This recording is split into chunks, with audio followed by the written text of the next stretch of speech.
What's up, guys? Welcome back to Down Once More Pod with Matt and Rayleigh.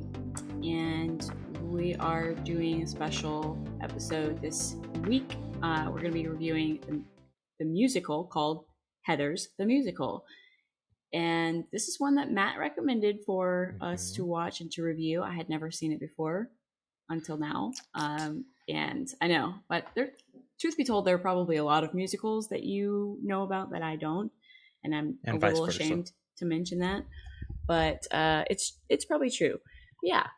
So that's what we're gonna be talking about. Matt, how are you? Oh, just living the dream as always. Surviving at work. We had a couple people leave, so we are now short-staffed. It is now going into busy time.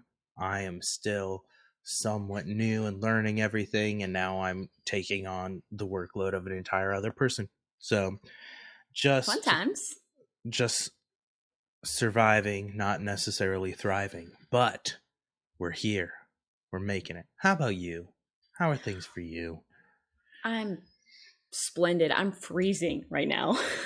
Freezing, and it is probably 90 degrees outside, but there's a vent right there, and it's just like right on top of me. So if you see me shivering, that's why. It's why I'm all bundled up in my jacket this week. But other than that, I'm great. I'm fantastic. I'm ready to talk about the Heathers musical. So, do you want to tell us like a little short 2-minute synopsis of the storyline and give us kind of an intro into like the actual story and some of the characters, what goes on? Go. All right. So I'm going to wing this off the top of my head, so apologies if it's not completely accurate. As Riley said, I picked this. I was very familiar with this musical, mainly the recording, and then there's a film version now. But Heathers the Musical is based on the 1989 movie Heathers with Winona Ryder and Christian Slater. The main character is Veronica Sawyer, who she gets in with a group of kind of the cool kids at high school that are the Heathers. There's Heather Chandler, who's the ringleader, who's referred to as a mythic bitch.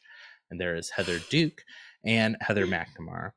And basically what ensues, Veronica meets a kind of bad boy, edgy guy named JD at high school, kind of sends her on a path, and one throughout the story of that addresses bullying, suicide. This is another musical that discusses not actual suicide, but fake suicide and murder, basically. So it's one that is kind of it. The discussion on this, heads up, it may be somewhat triggering, but the way it is done is it's not a Dear Evan Hansen level suicide. But yeah, we'll talk more about when I was watching plot. this. I will say this: when I was watching it, I was like, man, the musicals that Matt there's a running theme in Matt's musicals that he wants to watch, and it's high school and or suicide, typically both in one. High school suicide. This is an ongoing theme, my friend. We may need to talk about this, offline. Don't worry, but I go to therapy. It's okay. I am a bit concerned. Yeah, but long story short, we'll talk more about the plot as we're going through discussing the musical. But this was kind of Mean Girls before Mean Girls existed, a little bit.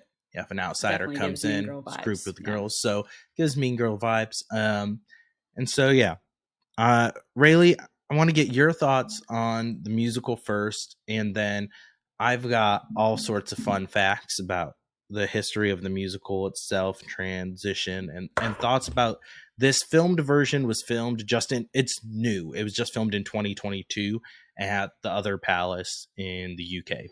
So it just came out. So don't feel bad that you hadn't heard of it before. It's a new musical in general, and the film version is new. So initial thoughts. Hit me. Initial thoughts. I had no idea what to expect going into this because I don't like to read up on things that I know I'm about to watch, because I prefer to have the full experience, not expecting anything. So I went into it not knowing anything at all. And it did not disappoint. I kept like waiting for it to get super serial. I kept waiting for it to get to the like point in some of these musicals and some of these stories when you start having to talk about, you know, bullying and suicide. And I never expected murder to be a part of it, but there it was. I kept waiting for that moment when it was going to take away the sarcasm and take away the cynicism and humor that they were basing this whole story on. And it never happened. Not really. Like there are moments where you're kind of like, oh, that was cool. That was like a little more down to earth, and that wasn't so much sarcasm. But it really didn't. And it didn't take, I liked it because it didn't take a high road on it. It didn't say like, we're going to educate you on the disease that is depression or the horrors that happen to high school kids. We're not going to take, it's not a public service announcement to stop bullying and so I was really glad that I didn't have to sit through some like blah, blah, blah about PSA. Yes. I just didn't, I wasn't in it for that. And I was, that is not to be disrespectful to anyone who's suffering from depression. I understand. I do as well. So I'm not cutting that, you know, I'm not saying anything negative about that. I just think that I went into this musical not knowing anything. And then once I realized what it was going to be about, I was so relieved that it didn't turn into like an educational moment. Right. In general, the story took a lot of turns I didn't expect, which is fantastic because it's hard to surprise me. And I was surprised by this one. Definitely gave me some serious Mean Girl vibes, and it definitely took me back to high school, like hardcore. So bad. I felt a little triggered, not gonna lie. But it was funny. The music is great. The lyrics are great. The characters are awesome. I don't know if I have anything really bad to say about it, except that like maybe it took the bullying to a really extreme place where you're like, but I guess it had to, you know, it had to be like this, that's so extreme that it would never happen like this, like the fake suicides and like we're setting people up to look like they commit suicide and then they don't. Right. It kind of has to be that extreme. I don't know. I really don't have much bad stuff to say about it. And I've only seen it once, so I think this is one I will revisit. I will definitely watch this one again. I even thought like I remember watching it, I was like, man, I really like the costumes. Like I feel like the characters and their costumes fit perfectly, and it totally looked like the late 80s in high school. And I thought it was colorful and bright. And it was truly funny. I laughed. Yeah, like laughed. So thank you for recommending this one because I enjoyed it. And I know that you have lots of little tidbits for me to learn tonight because I always learn stuff from you. But overall, good experience for me. Perfect. Yeah, I think I'm glad you liked it. I wasn't sure. I felt like it could go either way. And part of the reason for that is I personally don't care for this filmed version, actually. So how I discovered this musical is on Instagram. A random suggested reel was a film recording of Carrie Hope Fletcher, who played the role of Veronica when it first premiered on the West End, singing I Say No, that big song at the end, kind of standing up to JD. And I'm like, I actually really like this song. I've never heard of this. I have no idea what Heather's is. I looked into it. I found the cast recording, and the first one I found was the official world premiere recording, and it didn't have that song on it, so I was confused. And then I found the official West End cast recording, and it had that song. So before I get to the history of that, I'll go further into that. So I listened to that, the official West End recording. That's my preferred version of it. I got used to those. Jamie Moscato as Moscato. Now I'm thinking that's not what it is because that's wine, but that could be his name. Who plays JD in it? It is. It's Jamie Moscato and Carrie Hope Fletcher as Veronica. So I'm used to their voices. I'm used to the way that they portray the lines. And that's one thing, like my brother, he doesn't listen to cast recordings or anything like that until he sees the musical. He's like, that's how I was meant to see this, enjoy it. I'm going to wait and I'm going to hear the music for the first time when I see it live. Like when I we agree with went that to mentality. yeah. And I think it definitely has its pros and cons. I think there's sometimes, like in our last one together, we talked about me going to see Jagged Little Pill, and I wasn't very familiar with the songs, and the mix was bad at the performance. And so Yeah. the vocals were getting lost in the music. And when I'm not familiar with the songs, I have no idea what the fuck's going on. But I do think there's something to be said to experiencing them for the first time and not knowing what's coming. It can help you like kind of temper, like you don't have expectations set ahead of time. I didn't care for in this film version. I don't care for how tiny the theater was that it was filmed at, how small the stage was, how in your face the audience was. And you could tell this was a hardcore fan audience because almost every cut they had, like 50% of people were in costume. Yeah. And there And was they were an exceptionally uproarious crowd too, because like right, every single time somebody did something or showed up on stage, they screamed at the yeah, top of their and lungs. that And I was like, that's not an audience of people who haven't seen this before. That's an audience of people who are right, either friends with the cast or they're so obsessed with this musical that they're just delighted to be there. right, and that took me out of it a little bit too. Yeah. As well as some of the actress who played Veronica in this, I didn't really care for some of her line delivery, and stuff like that. It just, I don't know, it didn't connect with me. So I like the filmed version less than I like the cast recording, but it's still nice to get some of the visuals on it.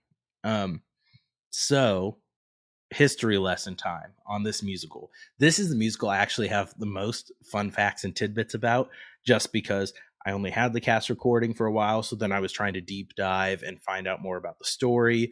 I went and I watched the 1989 movie, which I'm assuming you said you didn't know anything about this. So I'm assuming you have not watched that movie. No, I have Um, not. it is not a musical. It's a dark comedy. And so that's why this, like you said, they didn't go with the PSA route. They Thank kept it very God. faithful to that movie, where it's just like, hey, this is a dark comedy. That's what it is. We're kind of trying to say a message, but not too much. And so Yeah. I think some people really like that. There's probably some people that are like, man, they made this more lighthearted than I feel like they should have. But it's what it Yeah. is. It's a dark comedy. They kept that heart, they kept that spirit. A lot of Yeah. the dialogue in the play that you're like, watching it today, you're like, well, that just seems so dated. It's like, well, yeah, because it takes place in the 80s and they Supposed take a to. lot of the Yeah. dialogue right from the movie. It's pretty faithful to the movie, the main plot points in it. They merge a couple characters in it, like the Martha Dunstock. That was two different characters. Like Martha was just a girl that went to high school with them. She wasn't friends with Veronica in the movie. Oh, Um, interesting.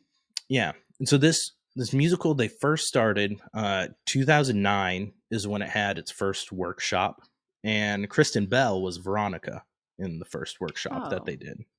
So love her. Anna from Frozen herself. And then the next step was in 2010. They did a concert in New York, which you can find almost the entire thing on YouTube, just from like bootleg version. In that one, Jeremy Jordan played JD, which I'm a big Jeremy Jordan fan. If you've listened to any of these episodes, you Mm-hmm. know that. And Annaleigh Ashford played Veronica, which she is currently playing Mrs. Lovett in the Sweeney Todd revival on Broadway alongside Josh Groban.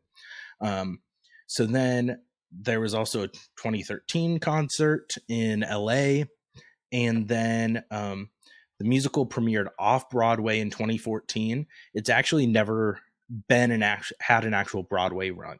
It was off Broadway in 2014. Then it got pulled and they reworked some things, and then it premiered in 2018 in an off West End run in the beginning of 2018, and then went on to the West End, which is basically the UK, London's Broadway. in 2018, in the end of 2018. And since then, it's had an Australia tour.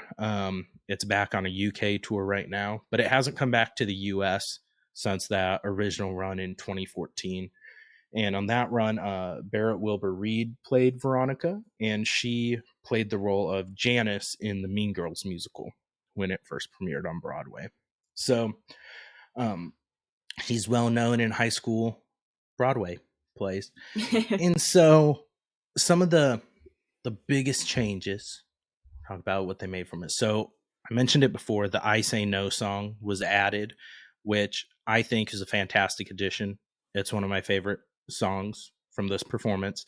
They wanted I had to that one named as probably in one of my top threes for sure.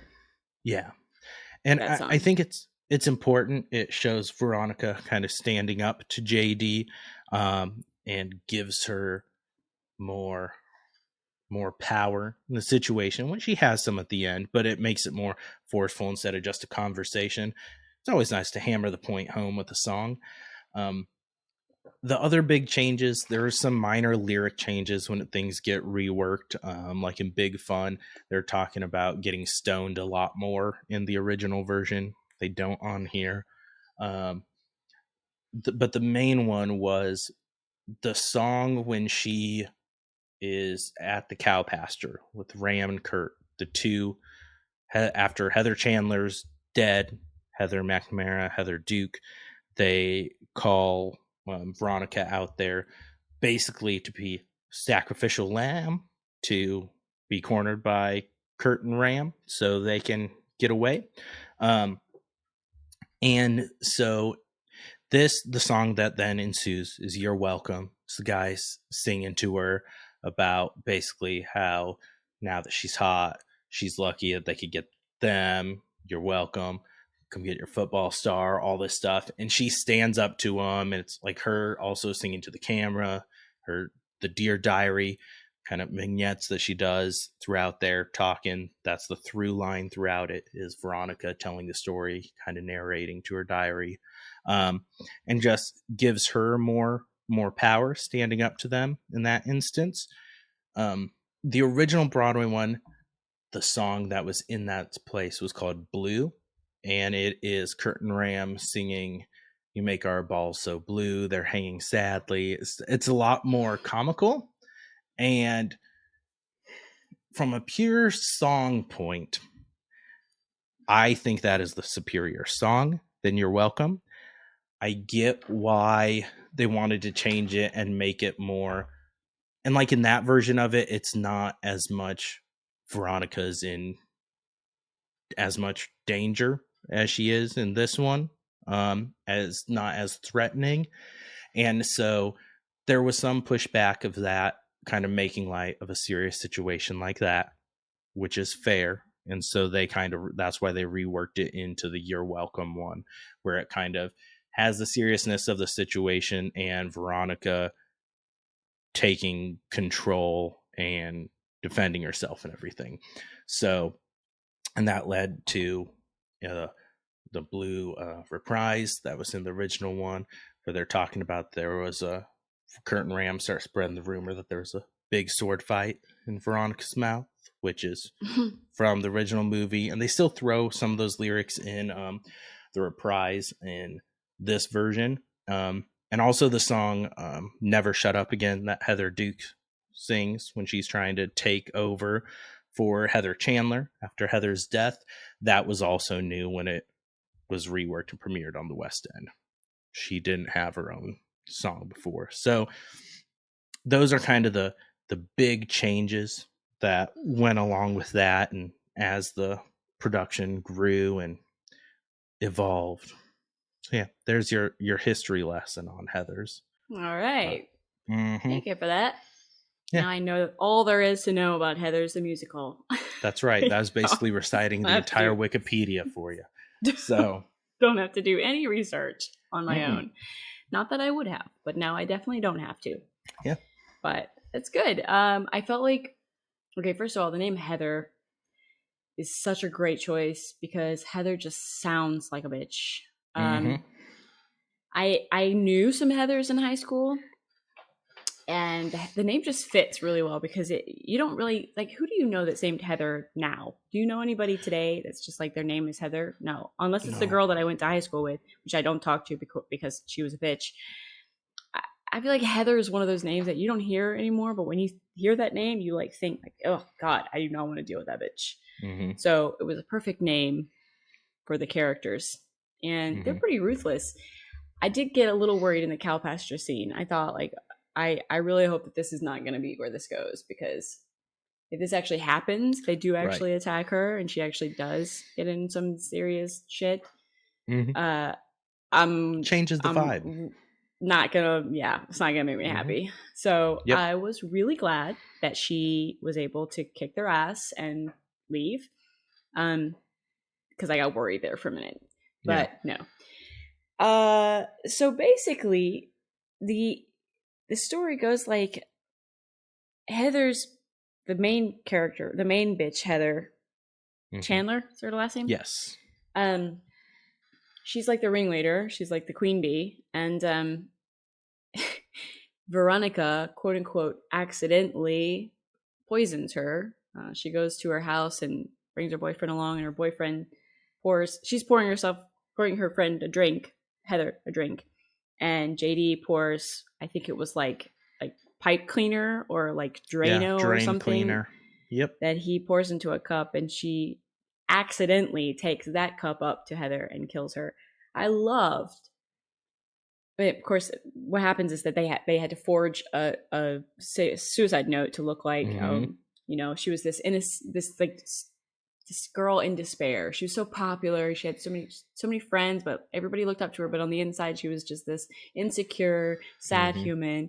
And of course, she wasn't any of those things. So when her character, I loved that they brought her character back from the dead to have these little like cameos where she would actually be observing the situations going on while not being able to be there. Like, she was a ghost there, and Veronica could hear her and see her, but nobody else could. So she could comment on the fact that everybody was giving her this other alter ego that was just an insecure person. And she's like rolling her eyes like, hello, that wasn't me. And then she becomes more popular because she committed suicide. And so everybody's like, talking about her and like, oh, she was just so sweet, and just how could another woman be gone from our lives? And we never knew she would take it to this point. We didn't know what was going on inside her, the inner turmoil. And it's just like, what did she say? I'm bigger than John Lennon? Yeah. I thought that was great. And Veronica's boyfriend, JD, he's a pretty sick and twisted dude. He is. He's all tangled up inside. He's very twisted. And there are some not so subtle references to the fact that abuse is a cyclical thing. So the majority of the people who are abusive in this show are being abused by the adults in their lives, verbally, emotionally, sometimes physically. So there were hints throughout, and of course all the bullying and everything going on. There are hints throughout, like some real issues that people dealt with then in high school and still deal with now on a different scale now, but it still hits home. And so even though they did it in a funny way, and it was never really, like I said earlier, it was never really like stop you in your tracks, like, oh no, now I have to feel feelings. They avoided doing that, but they still made the points clear. Right. And I don't know. I'm sorry to say this, but the friend, the best friend, the nerdy girl, what was her name? Dump truck. What was her name? Martha Dunn stuff. Martha. And they called her Martha Dump Truck. Martha Dump Truck. She was a bigger girl. I gotta say, I think she was supposed to be a sympathetic character. I think she was written to be like the girl that everybody picked on, and she's Veronica's friend, and so Veronica's supposed to be standing up for her, but she gets caught up with the Heathers, who have like beautified her and made her popular, so she starts being mean to her best friend. I'm not sorry to say, but I think this is probably bad for me to say it, that I didn't really connect with that character at all, with Martha's character. And even though she's supposed to be this poor little girl who's getting picked on, and everything goes wrong in her life, and she gets tricked into thinking that the boy she's had a crush on forever likes her back, and then she gets like made fun of at the party and all that stuff.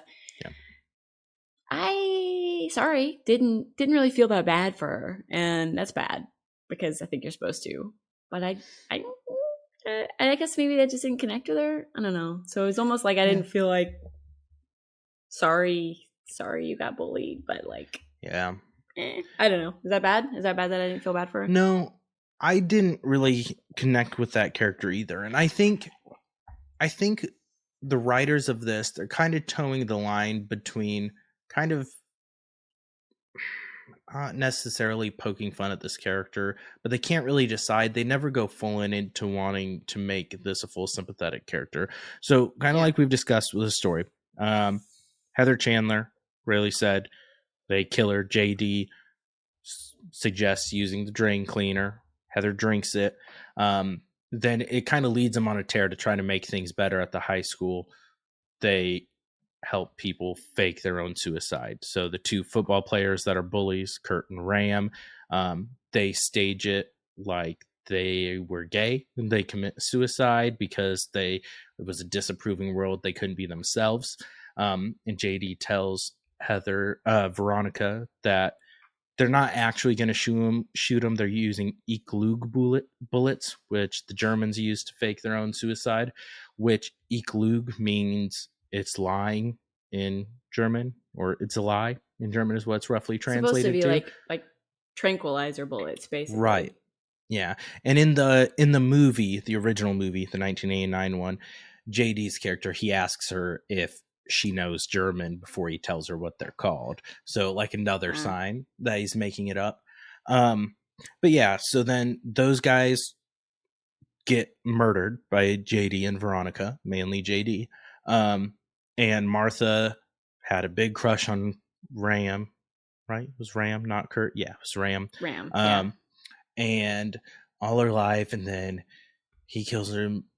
Well, she thinks he kills himself, and then she's starting to suspect JD and Veronica. And Veronica tells her that no, they faked that note. He didn't actually like you, all this stuff. And so Martha decides she's going to kill herself. And she sings this whole song, Kindergarten Boyfriend, about her and Ram in kindergarten holding hands. I really didn't like kiss that on one. the field. I don't. That's one of my least favorite ones too. Partially because she talks about he gave her his scab and she put it in a locket. So like that's like her. She has a good voice. I don't feel she performs bad for you. it well. A creep. Right. She performs it well, but that's where I'm like, I don't know that they really wanted to go full in with making her a sympathetic character because she's still kind of the butt of the joke. You know, like that song. It's like, this is a creepy, obsessed song. Yeah. But yeah, and so I will say too, they make JD's dad in this a lot more abusive and sketchy than he was in the movie. JD in the movie, the original movie, non-musical, is a lot more just unhinged himself, and violent. Like instead of fighting with Kurt and Ram in the cafeteria, he pulls out a gun when they start bullying him and he shoots it. Not at them, just at the like wall to scare them. And I understand why they changed that. I don't know that with everything going on, we necessarily need shooting guns in school in general in a play. But Martha's, I don't think you're bad for not finding her sympathetic. Okay, I think you can feel bad for her when like she's at the party and they put a wig and glasses on the pig pinata that they were gonna make fun of her. And you can still kind of like feel bad for her, but I don't think she's a particularly sympathetic. I don't know. I don't care as much about that character, as bad as that sounds. Like I feel bad that she was bullied. Yeah. That part I feel bad about. Yeah. But kind of they all are too. I mean, Veronica's bullied, all the other kids are bullied. It's like it's like a common theme throughout the thing. But I guess it's important to note though that by the end of the movie, Veronica has gotten through to JD. He has planted a bomb in the school And he's decided, like you said, he's gone on this like rampage of like, I'm going to make this school a better place because I'm just going to eliminate all the bad. If I just take out everybody who's bad, then everything, the only thing that'll be left is good. And he's like, the whole time saying, I'm doing this for you because I love you and we're meant to be together. And I have to Our love is God. Our love is God. I have to take out all the bad around you so that you can shine and so that you can be you. And at first she's like all about it. She's like, damn, this guy really, he's pretty hot. And I like the way he talks. And then by the end, of course, she's figured out that he's a complete psychopath. And she's like, all right, you can't just keep killing everybody. But he, unbeknownst to her, plants a bomb in the school. And she decides that she's going to take the bomb away from the school to save all these kids who don't know they're about to get blown up. And it's ultimately her sacrifice, her willingness to sacrifice for the rest of these terrible kids at school who have been nothing but mean to her, that like sort of changes his mind at the last minute. And he ends up running away with the bomb and blowing himself up and nobody else gets hurt. So it's kind of a happy ending. I mean, yeah, it's not really, but it's better than the way the rest of the play was. So I guess it turns out okay. and the Heathers stop being Heathers at the end. At least the one, Heather and McNamara, like turned into a like decent human too. So it kind of ends like Mean Girls, where everybody who was mean kind of just stops being mean suddenly because they had some traumatic experience happen to them. But overall, I do. You mentioned the gay sons. They set him up looking like gay lovers, and that's why they committed suicide. My dead gay son, my dead son, my dead gay son. One of those two. My dead gay son is one of the greatest songs in the show. The whole thing. It was totally so unexpected. Funny. It was so unexpected, and I loved every minute of it. I wanted that song to keep going on because it was so good.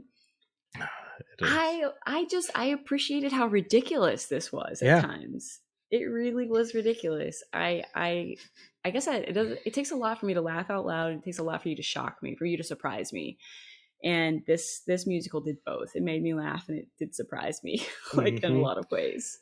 Yeah. I guess because it's not at all your traditional. It does not follow any traditional story arc whatsoever. No. It does not go to this, and of course this is going to happen, and then they're going to do this, and everybody's going to be happy ever after, and you never know what's going to happen next in the show, and I like that a lot. So I will be adding multiple songs from that soundtrack to my listening queue because I enjoyed it. Candy Shop, also a great one. So good too. That's a bomb-ass song. I thought the choreography was great. I thought the costumes were great. I thought the lighting was great. I thought all the choreography, even just like when they were like moving around the stage, not just dancing. All the extra cast members were in perfect sync. They were all dressed their part perfectly. They had funny little one-liners. There's the guy who wants to, like, what did he say? Like really creepy guy. He said something super Heather. creepy. I'd like to kidnap a Heather and photograph her naked and leave her tied up for the rats. Kidnap a Heather in an abandoned warehouse. That's right. Yep. See, like what?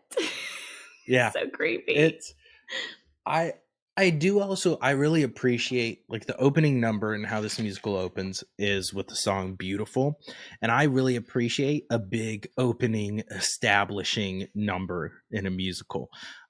It's like 8 minutes long, this whole song, like on the soundtrack, because it's so much. It's Veronica introducing everyone with the school, all the characters, how she gets in with the Heathers, all that stuff takes place in this song.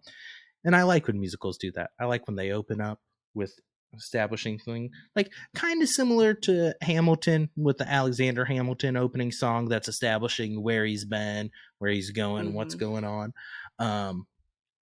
But I always appreciate that. Yeah, I love like I said, this album was my most listened to album on Apple Music last year.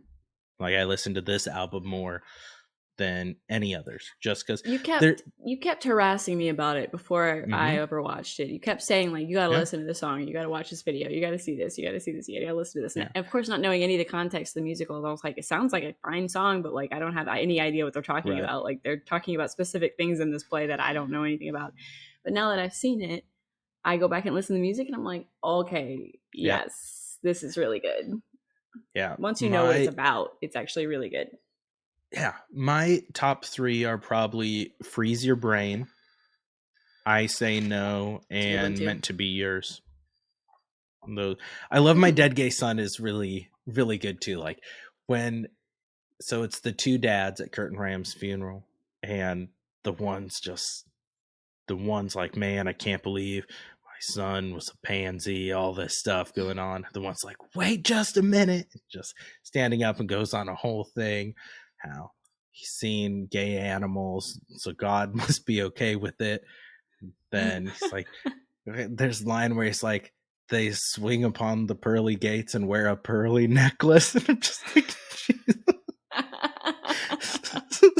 so funny.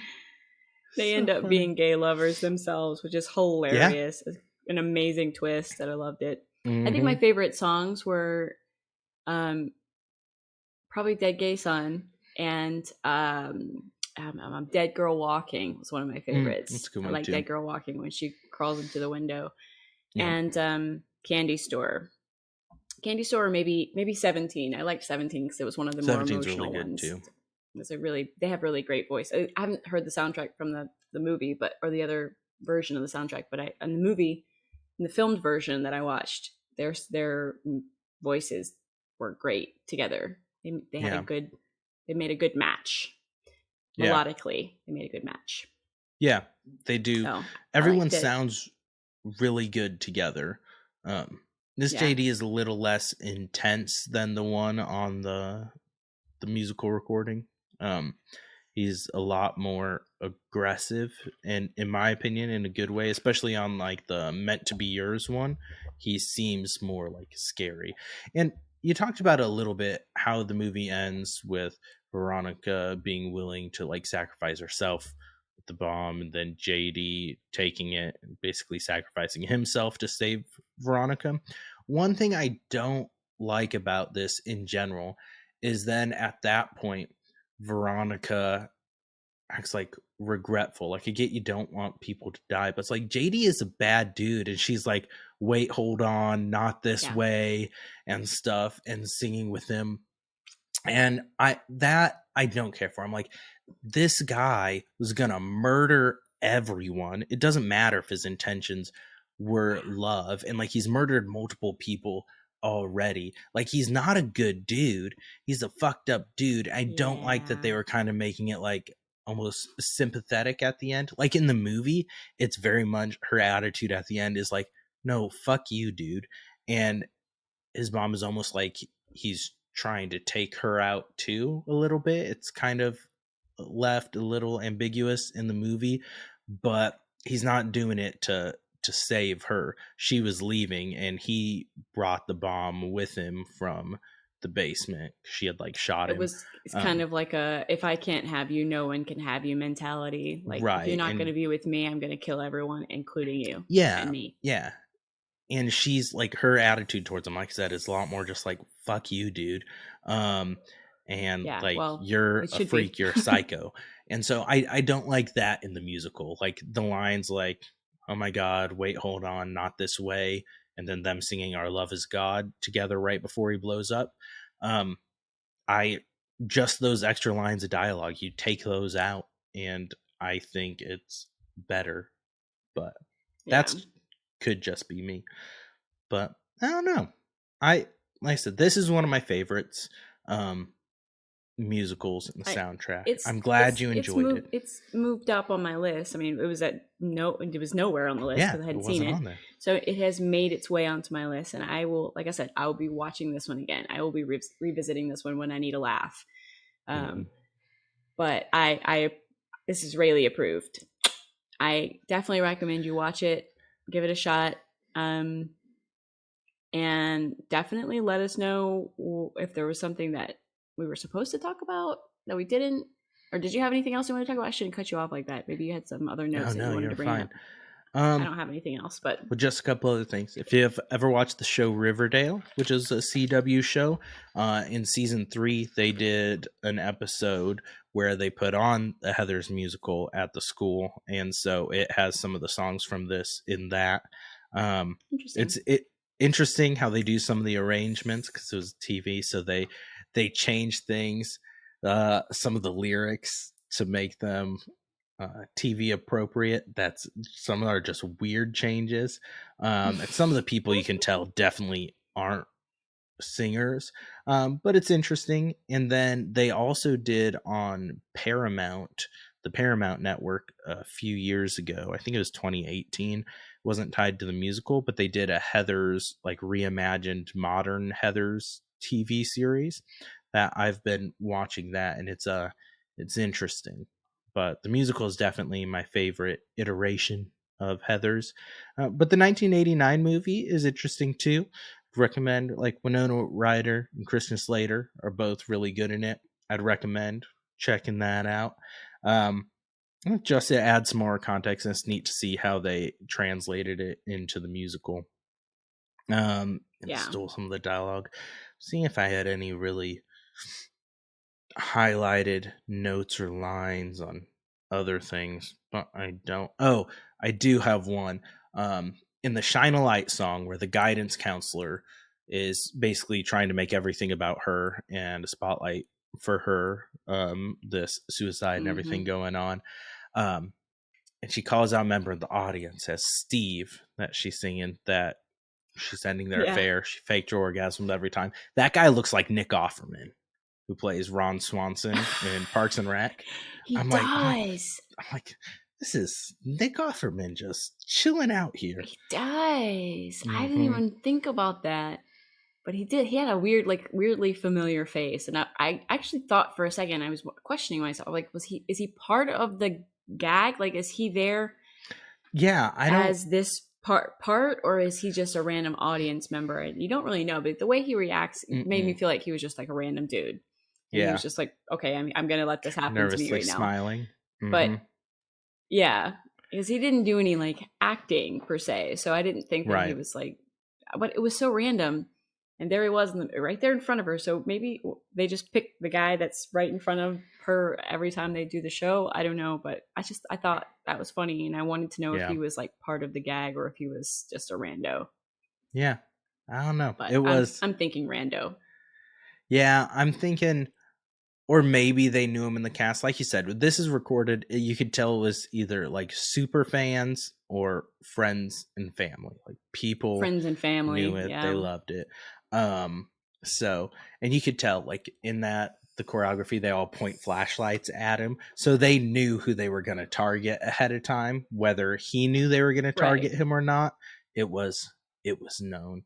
But yeah, I don't really have any other. I mean, I have lots of notes because I always take a stupid amount of notes. Those are my notes on the musical, and then these are my notes on the Riverdale episode. Then these are my notes on the 1989 movie, and then these are my notes on the TV show. Jesus. I watched all of them in the last week. I rewatched the 1989 movie too. So things were fresh, and listened to the soundtrack, both versions of it, to pick up on different things, different quirks, different lyric changes. Oh, they also changed even from the West End cast recording to this. In The Me Inside of Me, that's the Heather Chandler's song after she, her suicide note that they're reading. Her suicide note, is so good. But the original versions of this, she's talking about donate my car. She says donate my car to crippled kids or to those ghetto moms on crack. They take the ghetto moms on crack line out of this filmed version. They changed it to we're to the starving kids eating sand or something like that, like the poor kids eating sand. So they reworked even between the West End versions to this one where it was recorded. They rework things a little bit, change a few lyrics here or there, which is fair enough. But yeah, I'm Yeah. glad you liked it, because I wasn't sure either way. Because as I was watching it with a more critical eye this time, and I'm like, there are things I don't like about this filmed version. Like they do so many cuts in some of the angles that, due to how the stage is set up and how small it is, I Yeah. that took me out of it a little bit, and I felt like it was kind of distracting. But Yeah. I'm glad that the music shone through and you enjoyed it. Yeah. Hopefully, good. if any of you watched it for this, you enjoyed it too. Yeah. And if you did, let us know, and or Mm-hmm. let us know your favorite parts or what parts you didn't like. And if you've seen the movie, any comparisons that you have versus the recorded version. So I haven't seen the movie, so maybe I'll need to go watch the movie and report back what my thoughts were. Yes. This was fun. This was a fun one. I'm glad we did this one. Mm-hmm. Thank you, Matt. Thank you. I aim to please. It's what I do. All right, so what are we going to do next? Any ideas? I don't think we've talked about it yet. We haven't talked about it yet. What are we doing? We'll see. I don't know. Right. I picked this one. I'm fine with you picking. We'll see. Maybe we'll do a Disney one. Like, there's other ones that eventually well, here's the thing. We talked about, for the end of year one, doing High School Musical and doing the drinking game and watching it and then going right into recording. It's harder to do when we record on Sunday nights and we both have jobs. But technically, my birthday's next month, and a drinking game episode and recording would be fun, but it also seems like a lot of My work. birthday is also next month. I didn't know What day is that. yours? The 13th. Mine's the 9th. Oh yeah, I think we had this discussion that they're within a I think week we of did talk each about other. this. So we probably talked about it when we'll we have were to. drunk. Probably. Yeah. I don't know birthday musicals. If there was one, I would say we should do that. So I don't know. We'll figure it out. We're gonna post things. Yeah. We're gonna start trying to post at the beginning of the month what our musical movie will be for that month, so that people give you plenty of time to watch ahead of time, know where you can find it. We've done that for a couple of them. We're gonna try to be more consistent with putting that out on Instagram at least a few weeks ahead of time of that episode dropping, so you know what we're doing, where you can find it, where you can watch it, all that fun stuff. So stay tuned. Our Instagram is where we do most of the updates. I try to post the updates on Twitter as well, but I am getting so fucking sick of Twitter that might just get phased out. I know our 9 followers on Twitter will be disappointed, but it's not at double digits, so I don't feel too bad about it. So yeah, that's it. Not a fan of Twitter. Yeah, sounds Rayleigh, good. sign us off. So take us home. All right, folks. Make sure you like, subscribe, blah blah blah, all the things, all the buttons, all the places. We love you. I hope you love us. Keep tuning in. Keep giving us feedback. We'd like to hear from you, and this is fun for us. So if you do enjoy it, please let us know, because we want to know what you guys think. It's fun for us, but we don't know what you think. So please tell us. Right. Give us any constructive criticism or happy thoughts. And we will see you next week. And until then, don't forget to go down once more. Peace. Later.